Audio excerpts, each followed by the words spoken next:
از اهواز آمده و میبینم که داریه‌ای به دستش هست و آماده است که برنامه‌اش اجرا بکنه و هیچ احتیاجی هم به ارکستر نداره و داریه به دست منتظره که برنامه‌اش شروع بکنه. خب اسم ترانه‌تون چیه؟ سرپر دسپیل. دسپیل منظور همون دسفوله؟ بله بله، سرپر دسپول ما میگیم دسپیل. بله. خب آماده هستیم که برنامه‌تون رو گوش کنیم.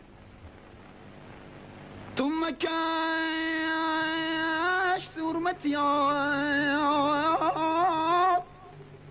منشین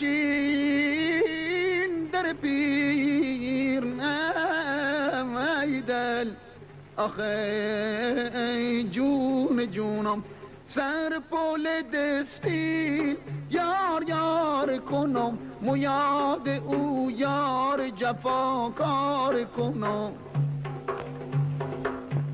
سر پول دستی